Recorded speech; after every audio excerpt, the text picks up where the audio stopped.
Olá, queridos, amados irmãos, graça e paz, sejam muito bem-vindos para que a gente juntos possa mais uma vez, realizarmos a leitura orante dos Salmos.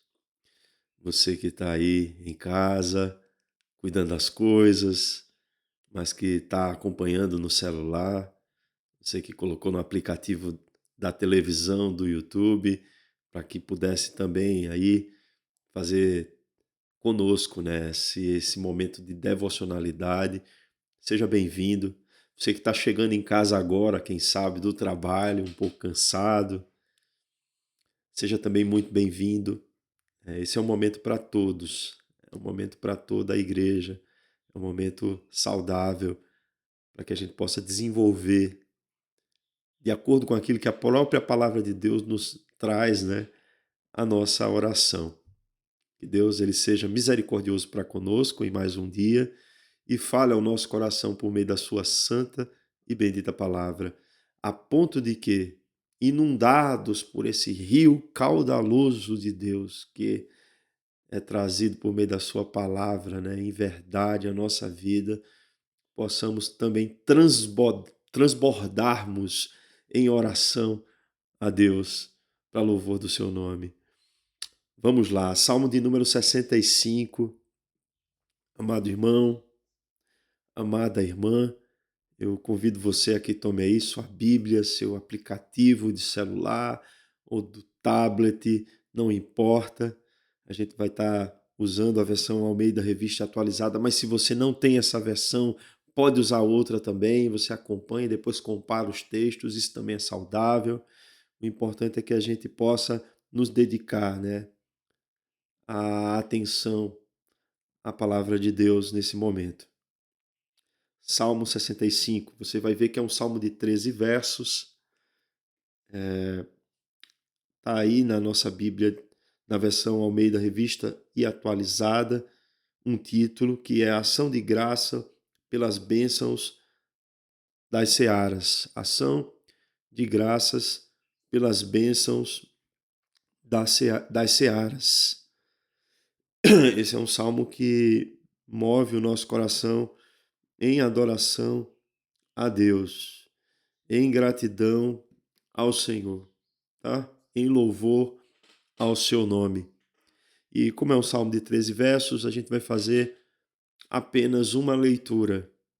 E essa leitura vai ser interrompida por uma pausa curta, para que a gente possa, aos poucos, degustarmos aquilo que lemos, ruminarmos naquilo que lemos, refletirmos e depois fazermos aqui uma interpretação desse texto, trazendo algumas aplicações à nossa vida, para que ao final a gente possa fazer uma leitura orante, a gente possa orar esse salmo juntamente com o salmista, trazendo aqui aquilo que Deus nos tocou o coração como conteúdo dessa oração, tá?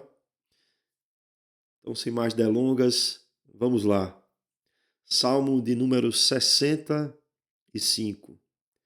Ao mestre de canto de Davi, cântico. A ti, ó Deus, confiança e louvor em Sião, e a ti se pagará o voto. Ó tu que escutas a oração, a ti virão todos os homens, por causa de suas iniquidades. Se prevalecem as nossas transgressões, tu nulas perdoas. Bem-aventurado a quem escolhes e aproximas de ti, para que assista nos teus átrios. Ficaremos satisfeitos com a bondade de tua casa, o teu santo templo. Com tremendos feitos nos respondes em tua justiça. Ó Deus, Salvador nosso, esperança de todos os confins da terra e dos mares longínquos, que por tua força consolidas os montes, cingido de poder, que aplacas o rugir dos mares, o ruído das suas ondas e o tumulto das gentes.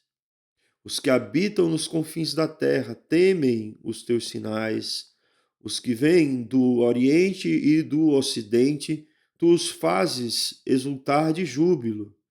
Tu visitas a terra e a regas. Tu a enriqueces copiosamente. Os ribeiros de Deus são abundantes de água. Preparas o cereal, porque para isso a dispões, regando-lhe os sucos, aplanando as leivas. Tu a amoleces com chuviscos e lhes abençoas a produção. Coroas o ano de tua bondade, as tuas pegadas destilam fartura, destilam sobre as paisagens do deserto, e de júbilo se revestem os outeiros. Os campos cobrem-se de rebanhos, e os vales vestem-se de espigas, exultam de alegria e cantam.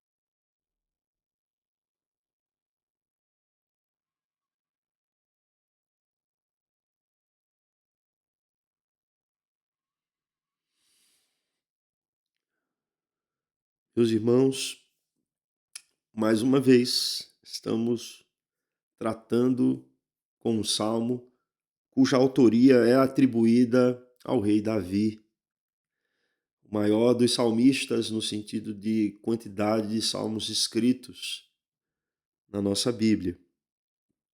Esse salmo, ele é escrito em forma de cântico, né? A palavra cântico aqui é shir, que é um pouco diferente da palavra mismor, que é para salmo. Então, assim, percebe-se que é um salmo para ser cantado, né?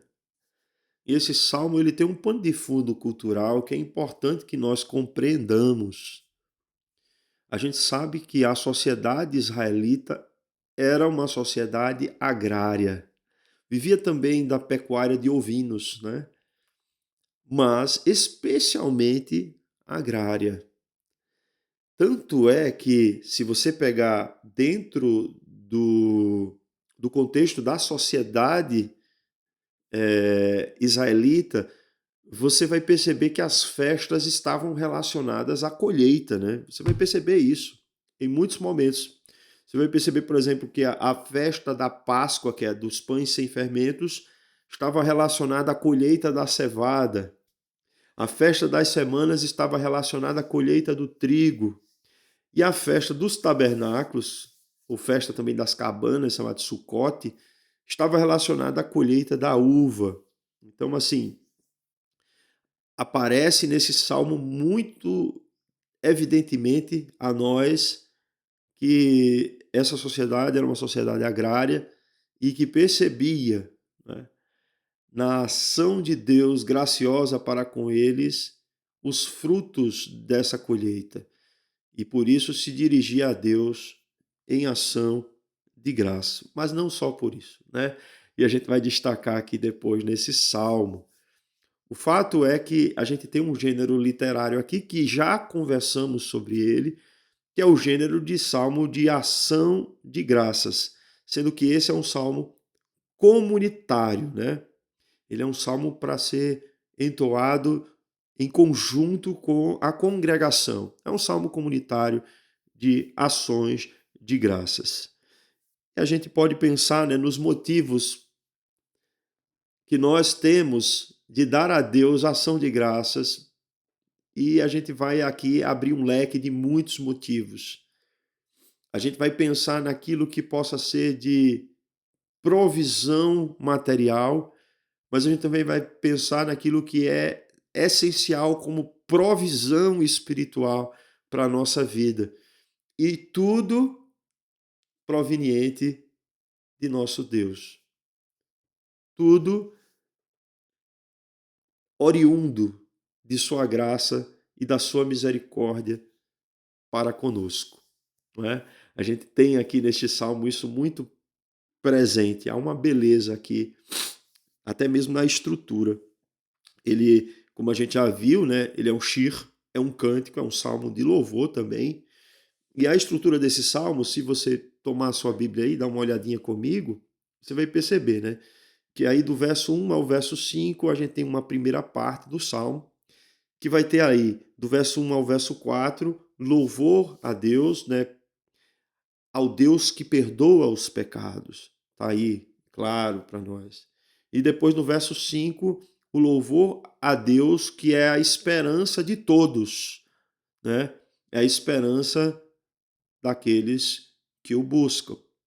Então, assim, a gente vai ter isso também presente nesse salmo. E a gente tem numa segunda parte aí que vai do verso 6 até o final do salmo, que é o verso 13, também mais louvor. A gente vai do verso 6 e 7, louvor a Deus que criou o mundo, né, e todas as coisas.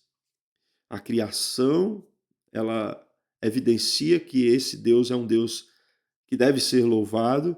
No verso 8 a gente tem o louvor a Deus porque ele é aquele que provoca, né, cânticos de alegria diante da criação que ele mesmo fez. E por fim, a gente tem o louvor a Deus como aquele que é o nosso sustentador, né? É ele quem é o sustentador da terra, é ele que é o doador das colheitas, é ele quem nos supre as nossas necessidades materiais e físicas. Então, o que a gente vai ter aqui é evidente nesse salmo é a gloriosa, né, graça do Senhor sendo apresentada a nós, dando-nos aqui motivos para entoarmos um louvor ao Senhor, um louvor de gratidão por tudo aquilo que Ele tem nos feito. E desde já a gente já percebe aqui, né, que em sendo um salmo de ação de graças comunitário, o povo também agradecia a Deus por aquilo que, em conjunto, era motivo deles agradecerem a Deus, deles se voltarem ao Senhor em ação de graças. E o que é que eu quero trazer aqui de início, meus irmãos, é que a gente vive num contexto de sociedade muito individualista, né? A gente a todo instante tem questões pessoais e particulares para agradecermos a Deus, para pedirmos a Deus. E às vezes a gente parece esquecer-se de que essas questões particulares, elas não são particulares em essência, porque nós somos povo de Deus, família da aliança. E é por meio dessa aliança que Deus se relaciona conosco, não só com cada um individualmente, mas com todo o seu povo. Então a gente deve sempre lembrar disso. É por isso, irmãos, que é muito importante, né? A gente ter os momentos de culto congregacional juntos com a igreja, na presença do Senhor, no seu templo, exaltando o seu nome. Eu sei que há irmãos que não têm essa mesma possibilidade devido a um adoecimento, a uma fragilidade física ou emocional. Por momento não se pode ir até ali. Mas, irmãos, esse deve ser o nosso desejo, né? Para que isso reforce em nós o fato de que nós não somos individualmente crentes, nós somos crentes coletivamente, partilhamos de uma mesma fé, como temos visto nos estudos da Escola Bíblica Dominical do Credo dos Apóstolos, né? Então, vamos adiante, né? A gente tem aqui essas partes já consideradas e eu quero trazer aqui pontualmente algumas coisas que são importantes. Se a gente olhar para esse salmo, a gente vai perceber temas, grandes temas nesse salmo. O primeiro dos temas é que a graça de Deus se apresenta para nós, tanto naquele contexto que seja o contexto espiritual, da nossa necessidade espiritual diante de nós nos relacionarmos com esse Deus que é perfeito e nós somos pecadores, e também o tema das nossas necessidades materiais, né? Do mantimento cotidiano, daquilo que é necessário para a manutenção da vida. Então a gente tem esses dois temas sendo abordados aqui de maneira muito clara, tá? Então vamos lá, amados. Vamos meditar um pouco nesse salmo. Ele começa assim no primeiro verso, dizendo: A ti, ó Deus, confiança e louvor em Sião. A gente já falou um pouco no momento que a gente viu aquele salmo chamado Salmos de Sião, né? Que Sião é muito representativa para o povo de Deus. Na antiga aliança, a gente vai ver que ali foi onde foi posto o tabernáculo quando Davi governava o povo de Deus. Então, ali era uma referência do culto. E essa palavra aqui, quando se diz a ti, ó Deus, confiança e louvor em Sião, essa palavra louvor, ela dá uma ideia de um louvor que aguarda por Deus, que anseia em estar na presença de Deus e que guarda isso em silêncio para que, no momento apropriado, possa exultar na presença do Senhor, seu Deus. Então, a gente tem aqui já de cara, né, uma referência ao que eu falei, ao desejo de estarmos juntos na presença de Deus para louvá-lo, engrandecê-lo. Então, isso se dirige não a nós mesmos. O culto, amados irmãos, embora ele possa ter repercussões terapêuticas na nossa vida, o objetivo do culto não é esse. O objetivo do culto é o de glorificarmos ao nosso Senhor, de engrandecermos o seu nome, é de darmos a ele a glória que é devida ao seu nome, é de a gente se posicionar diante dele, confiados na graça de Jesus Cristo, que abriu esse relacionamento para que pudéssemos viver esse relacionamento vivo com ele. Então o culto ele tem esse senso de direção e ele aponta para a pessoa de Deus. É por isso que não é adequado se perguntar se o culto foi bom para alguém, né? Ou se dizer não gostei do culto, porque quem tem que gostar e quem tem que achar bom ou não o culto não somos nós, é o próprio Senhor da nossa vida. E aí ele diz: A ti, ó Deus, confiança e louvor em Sião, e a ti se pagará o voto. Esse sentido de voto aqui, meus irmãos, tem a ver com um tipo de oferta de gratidão, o que faz muito sentido aqui, porque esse é um salmo de ação de graças. Então, é uma oferta pacífica, oferecida a Deus em gratidão. Então, se ia para aquele lugar onde estava o tabernáculo posto, estabelecido ali, para oferecer ofertas de gratidão a Deus. Não é? É esse um dos motivos de também cultuarmos a Deus, é para que nós possamos expressar coletivamente a nossa gratidão. Se você observar dentro da liturgia do culto, há esse momento em que agradecemos a Deus pelos benefícios que Ele nos tem concedido. Isso faz parte de um ato de culto, né, de um culto reformado. Então a gente tem um momento de gratidão, a gente tem um momento de petição, né? A gente tem esses momentos. Então esse salmo também nos educa a compreendermos isso. Que a gente pode agradecer a Deus em oração individual, mas a gente deve também agradecer a Deus coletivamente. E aí no verso 2, ele diz algo aqui interessante. Ó tu que escutas a oração, a ti virão todos os homens, por causa de suas iniquidades. Veja só, a ti virão todos os homens por causa de suas iniquidades, porque tu escutas a oração. Escutar é atender a oração. E aquilo que está representado em todos os homens como sendo pecadores aqui, se somos pecadores, necessitamos de Deus, meus irmãos, porque é com Ele que se está o perdão. Então, nós, homens, reconhecemos que Deus ouve as nossas orações, não é? E que essas orações, elas são dirigidas a Ele, mas Ele é diferente de nós. Nós somos pecadores que precisamos dEle, que necessitamos dEle. É por isso que ele, na continuidade do verso 3, ele diz assim: se prevalecem as nossas transgressões, tu nulas perdoas. Então, a gente precisa buscar a Deus, sobretudo porque somos pecadores e necessitamos de perdão, isso já é uma demonstração da graça de Deus. Escutar aqui não é meramente ouvir aquilo que temos a dizer a Ele em confissão. Escutar é atender, é considerar, é responder. E a resposta de Deus é uma resposta graciosa àqueles que reconhecem os seus pecados e buscam nele a resposta, e buscam nele o perdão. Então, meus irmãos, nós cristãos temos, por meio de Cristo Jesus, nosso Senhor, acesso a Deus. Cristo pagou o preço que era nosso pelos nossos pecados, por todos os pecados. O primeiro que a gente já nasceu com ele na nossa estrutura, e todos os atos de pecados que cometamos durante toda a nossa vida. Cristo já pagou o preço.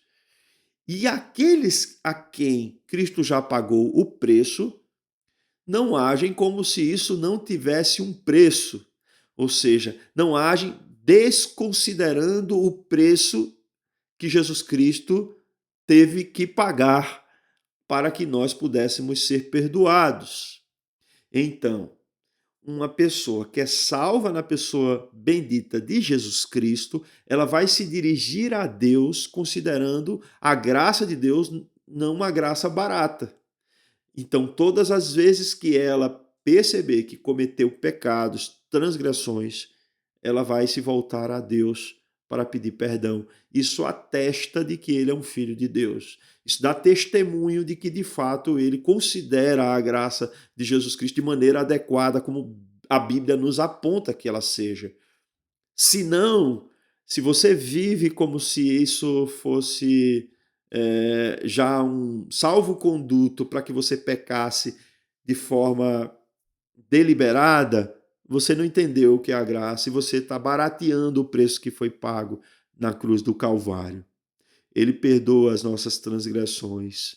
Nós nos dirigimos a Ele porque Ele considera isso.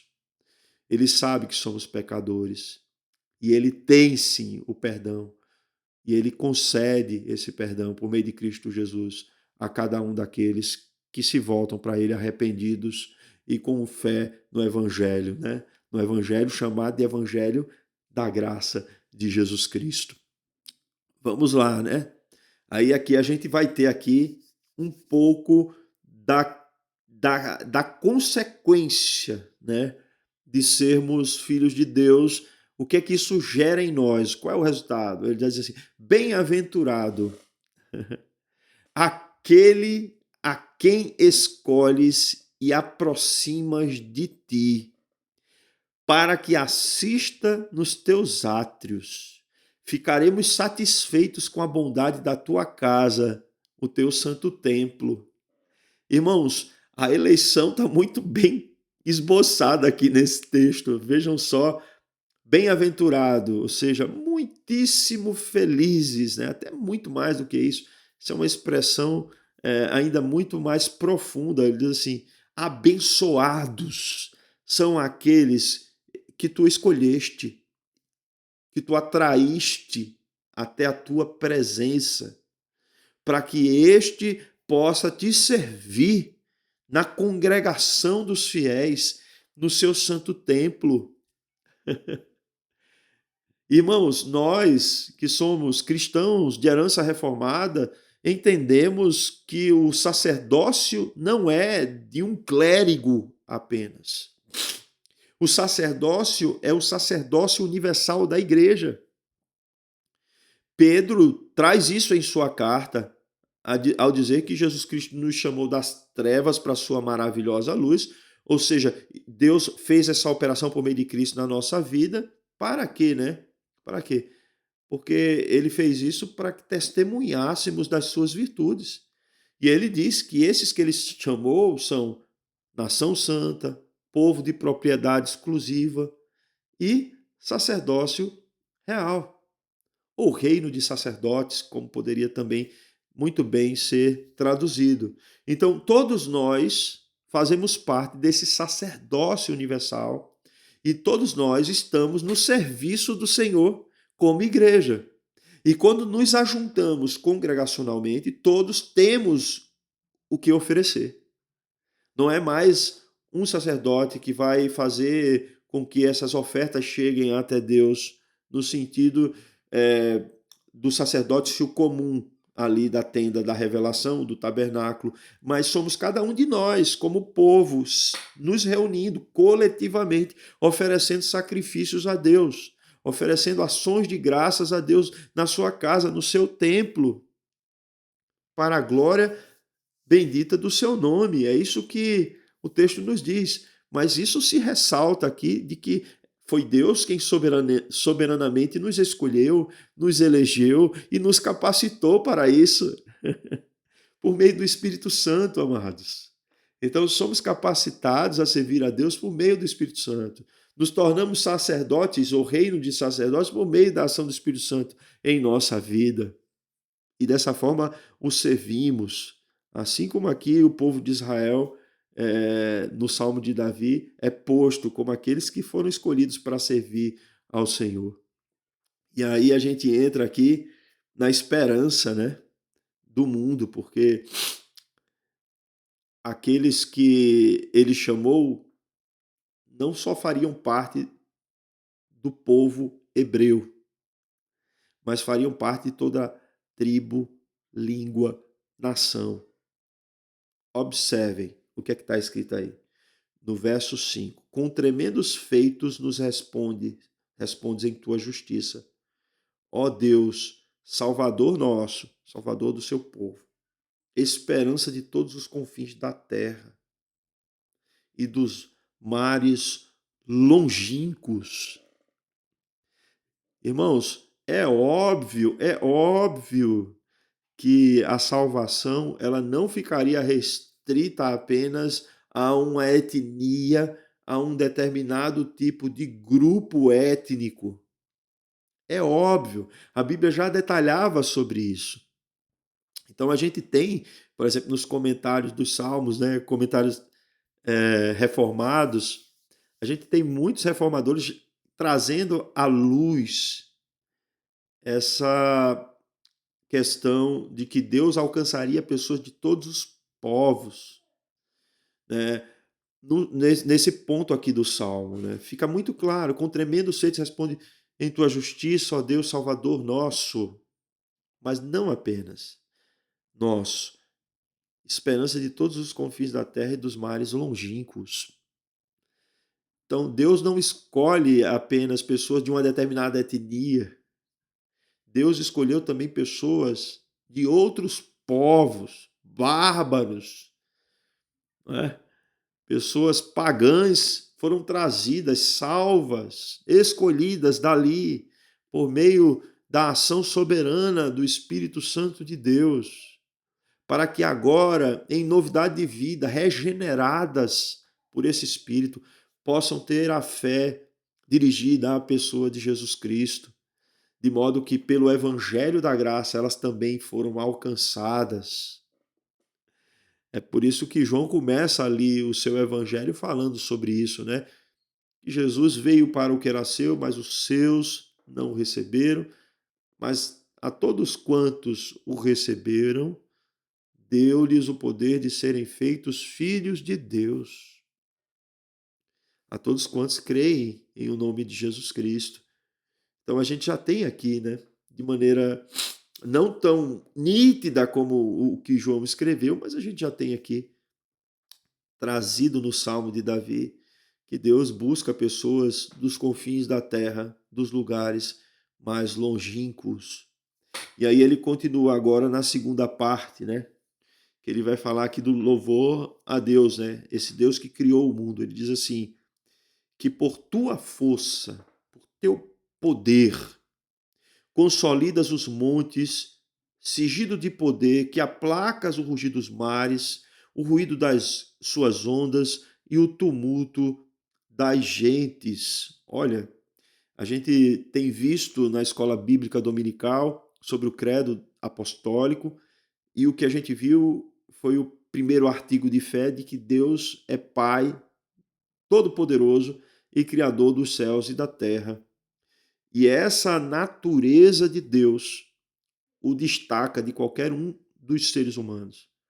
E quando a gente observa o poder de Deus, aquilo que ele fez, por exemplo, consolidando os montes. Imagine, meus irmãos, a cordilheira ali dos Andes, né?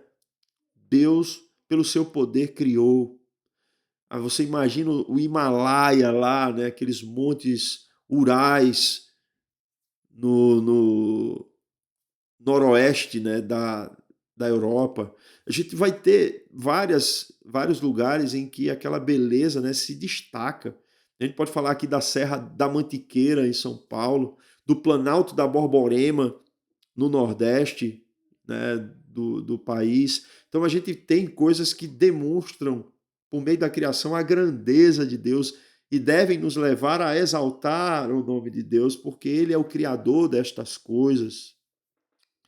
E Deus, assim, por meio da sua criação, nos move também a cantar de júbilo, seja onde quer que estejamos, né? Seja contemplando lá os Montes Urais, né, na Europa, ou seja contemplando o, os Andes no Chile. Onde quer que esteja, a gente enche o nosso coração de alegria em sabermos que Deus é Deus Todo-Poderoso, Criador de todas as coisas. Vejamos o que está aí escrito no verso 8 desse salmo. Os que habitam nos confins da terra temem os teus sinais, os que vêm do Oriente e do Ocidente, tu os fazes resultar de júbilo, de júbilo. Ele está falando aí daqueles que, no período das festas, né, congregavam até Jerusalém. Para quê? Para que eles pudessem celebrar ao Senhor o culto. Isso aconteceu, né, numa das festas, que é a festa de Pentecostes, naquele momento de Atos dos Apóstolos, lá no capítulo 2, em que pessoas de vários lugares, do Ponto, da Psídia, né, foram até ali, eram prosélitos, provavelmente muitos desses, outros também eram judeus mesmo, para comemorarem a festa ali das cabanas, né, também festa chamada dos tabernáculos, e também naquele dia do Pentecostes, eles expressavam ali o louvor a Deus através do culto que acontecia no templo naquela época, né? Mas na época de Davi isso não era diferente, as pessoas congregavam, iam àquele lugar, de todas as partes, elas vinham para ali. Mas isso também nos faz pensar, né, de maneira mais abrangente no chamado de Deus para pessoas das diferentes nações, como a gente mencionou, para que a gente possa, temendo os sinais do Senhor demonstrados por meio da sua criação, vir a glorificar e exaltar o seu santíssimo nome, pelas belezas da criação, pelas maravilhas que ele nos criou. E Deus, ele demonstra o seu poder por essas maravilhas, né? No céu e na terra. Ele demonstra o seu poder.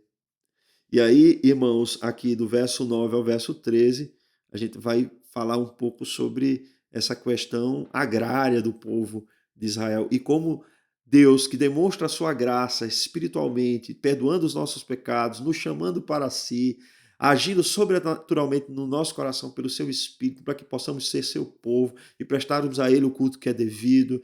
É o Deus também que mantém a nossa vida, né? É aquele que se preocupa com os mínimos detalhes da nossa vida. E naquela sociedade agrária, isso se dava nas colheitas, né? Nos frutos da terra, naquilo que era semeado, plantado e colhido. E aí ele vai dizer aqui algo que é primeiramente indispensável para que a colheita aconteça, para que a plantação seja exitosa, venha a vingar. Ele diz assim: tu visitas a terra e a regas, tu a enriqueces copiosamente, os ribeiros de Deus são abundantes de água. Preparas o cereal para isso a dispões quem a terra, regando-lhe os sulcos, aplanando-lhe as leivas, tu a amoleces com chuviscos e lhe abençoas a produção.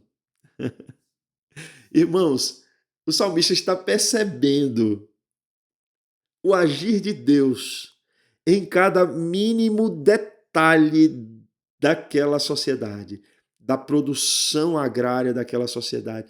Cada mínimo detalhe, ele está descrevendo cada detalhe para dizer assim: Deus é Deus que faz isso. É Deus que faz a água cair no solo. É Deus que faz com que a terra seja enriquecida de nutrientes.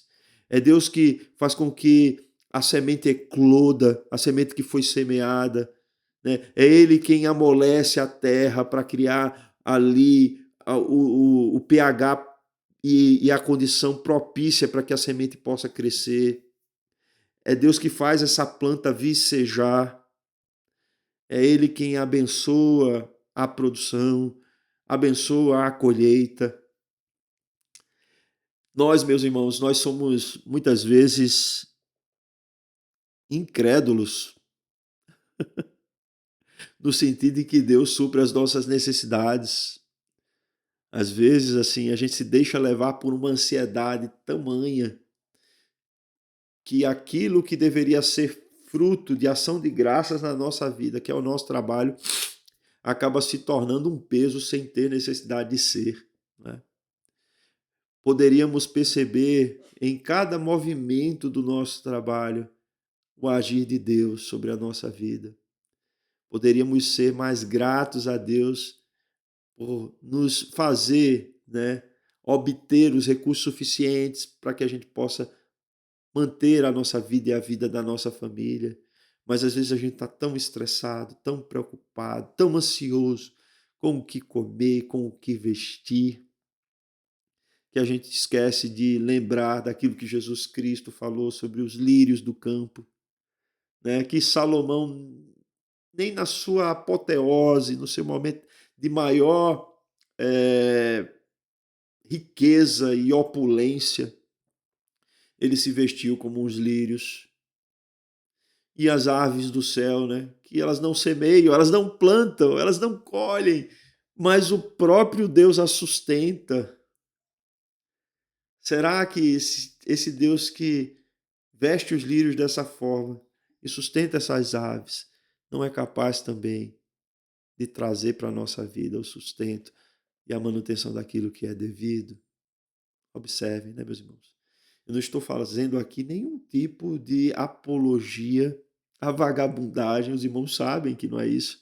O que eu estou dizendo aqui é que a gente não deve se deixar contaminar por uma ansiedade tamanha que a gente esqueça de ver a ação soberana de Deus, a ação graciosa de Deus para conosco na manutenção da nossa vida material, naquilo que nós necessitamos e carecemos.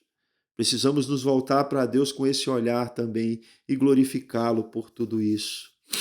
Do verso 11 até o verso 13 ele diz: coroa o ano da tua bondade, né? Coroa o ano da tua bondade. Ou seja, aquele ano, aquele tempo é de Deus também, e ele coroa esse ano com a bondade dele, por meio de tudo aquilo que ele tem feito pela nossa vida. As tuas pegadas destilam fartura, destilam sobre as pasagens do deserto, e de júbilo se revestem os outeiros. Sabe o que isso está dizendo mais ou menos aqui para nós, meus irmãos? É como se Deus estivesse andando ali no meio do deserto. E a cada passo que ele dá, tudo que vai ficando para trás vai verdejando, florescendo. Deus vai abençoando a produção com a sua bondade, trazendo fartura para nós, que não merecíamos nada de bom da parte dele, né? Mas ele graciosamente nos concede. E de júbilo se revestem os outeiros, de alegria se reveste ali as plantações, os campos se cobrem de rebanho e os vales se vestem de espigas e exultam de alegria e cantam. Que coisa, meus irmãos! Esse é o nosso Deus, é o Deus que nos faz fartos, que nos concede além do que precisamos, por sua graça para conosco, por meio de Cristo Jesus, nos concedendo perdão, fazendo com que desfrutemos de um relacionamento vivo com Ele, possibilitando que nos congreguemos, né? E juntos possamos oferecer a Ele ações de graças, um culto genuíno. Só por meio da graça isso é possível. Nós não poderíamos, nós somos pecadores, mas em Deus está o perdão. É esse Deus que chama da terra pessoas de povos diferentes, de tribos, de etnias diferentes, e Ele traz essas pessoas para si, para que possam fazer parte conosco desse mesmo sacerdócio universal. É esse Deus que não apenas nos supre as necessidades espirituais, mas supre também as nossas necessidades materiais, provendo a nós tudo aquilo que é necessário para a manutenção da nossa vida. Devemos louvar a esse Deus, exaltá-lo, porque ele é bom. E é assim que termina esse salmo, com um cântico. Ele inicia com um cântico, que parece ser um cântico silencioso que espera para o momento adequado, onde se oferta a Deus em ação de graças. E ele termina com um cântico exultoso e alegre de louvor ao nome do Senhor. Que Deus abençoe as nossas vidas por meio dessa palavra. Vamos louvar a Ele, vamos engrandecer a Ele, vamos ser gratos a Ele por tudo que Ele tem nos feito. Oremos então ao Senhor. Senhor nosso Deus, nós somos muito gratos a Ti, Senhor, porque Tu nos possibilitas o louvor. Tu nos dás, Senhor, um caminho para que possamos juntos congregar na Tua santa presença. Ajuda-nos, Senhor, a perceber, por meio de Cristo Jesus, esse caminho vivo. Ajuda-nos, Senhor, a entendermos a graça de Jesus Cristo como uma graça que custou a sua própria vida, para que não vivamos, Senhor, a pecar de maneira deliberada, mas que vivamos, Senhor, de maneira arrependida, confessando os nossos pecados continuamente diante de Ti, reconhecendo que Tu és o Deus que nos perdoas. Ajuda-nos, Senhor, a sermos testemunhas desse Teu perdão, dessa Tua graça a pessoas das mais diferentes, Senhor, para que possamos pregar a elas o Evangelho e para que elas possam vir a crer em Cristo Jesus, fazendo parte conosco desse povo da aliança. Sê, Senhor, com as nossas vidas. Ajuda-nos para que possamos ser gratos também, Senhor, diante daquilo que Tu tens feito na obra da Tua criação, que possamos contemplar a Tua glória naquilo que criaste, contemplar o Teu poder e nos alegrarmos em Tua presença e louvarmos o Teu nome. Ajuda-nos também, Senhor, a que o trabalho, nosso trabalho cotidiano, não seja uma fonte apenas de estresse e ansiedade para a nossa vida, mas que possamos observá-lo em cada detalhe, como sendo fruto da Tua graça para conosco. Fortalece-nos, Senhor, para que tenhamos essa visão, para que não esqueçamos que, no fim das contas, és Tu quem mantens e sustenta a nossa vida. Sei, Senhor, com aqueles irmãos que estão desempregados ou que estão passando por alguma dificuldade no trabalho. Estende as tuas mãos, Senhor, abençoa-os. Ajuda-nos, Senhor, como povo teu, a estarmos sempre prontos a cantarmos louvores ao teu nome. É isso que nós te oramos em Cristo Jesus, teu Filho, nosso Senhor. Amém e amém. Irmãos, fiquem com Deus. Até a próxima e que Deus nos abençoe.